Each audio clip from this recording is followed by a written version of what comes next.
The psychology of மன்னி புத்தகத்தின் சாப்டர்கள் உங்களுக்காக தமிழில் வாருங்கள் பார்க்கலாம்.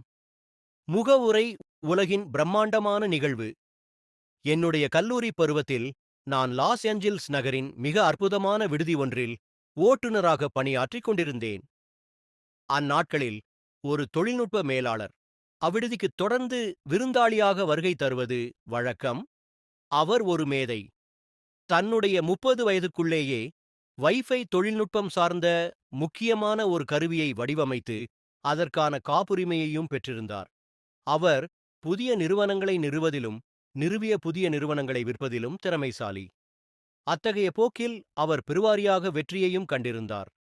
அவருக்கும் பணத்தின் மீதான அதீத உறவு இருந்தது.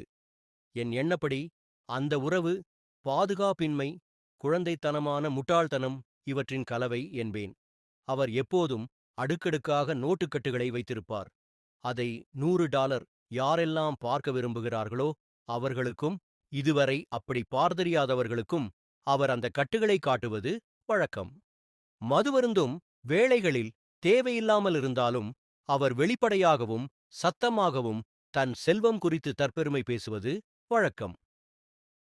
ஒரு நாள் அவர் என்னுடைய சக பணியாளர் ஒருவரிடம் பல $1000 நோட்டுகளை கொத்தாக தந்து, கீழே இருக்கும் நகை கடைக்கு சென்று எனக்காக $1000 மதிப்பு மிக்க தங்க நாணயங்களை வாங்கி வாருங்கள் என்றார். இது நடந்து 1 மணி நேரம் கழித்து அந்த மேதையும் அவருடைய சில நண்பர்களும் கையில் அந்த புதிய தங்க நாணயங்களுடன் பசிபிக் பெருங்கடலை ஒட்டியிருந்த ஒரு துறைமுக பகுதியில் இருந்தனர். பேச்சுச் சுவாரஸ்யத்தில் அந்த தங்க நாணயங்களை கடலில் எறிந்தும் கற்களை போன்று மேலே சுண்டி எறிந்தும் விளையாடினர்.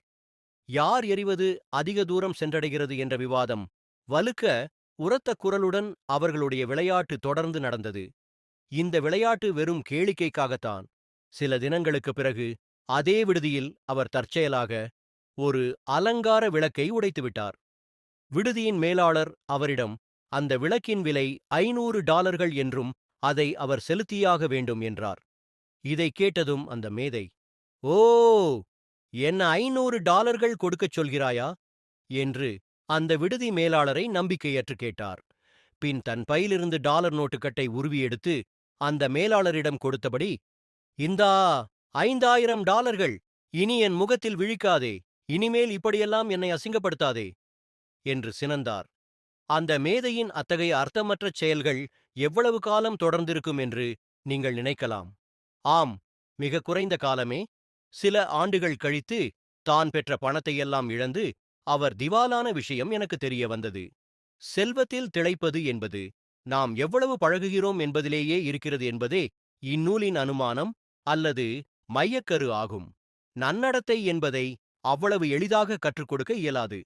கற்றுக்கொள்பவர் எவ்வளவு திறமைசாலியாக இருந்தாலும் ஒரு மேதை தன்னுடைய உணர்வுகளுக்கு ஆட்படுவாராயின் அது அவருக்கு மிகப்பெரிய பொருளாதார இழப்பையே ஏற்படுத்தும். இக்கருத்தின் எதிர்மறை எப்போதுமே மெய்யானது. பொருளாதார கல்வியற்ற மிகச் சாதாரணமானவர்கள் கூட அவர்களிடம் காணப்படும் சில நன்னடத்தைகளால் வசதியாக வாழ்வர். அத்தகைய நடத்தைகளுக்கும் திறமையை அளக்கும் அளவுகோல்களுக்கும் எந்த சம்பந்தமும் இல்லை.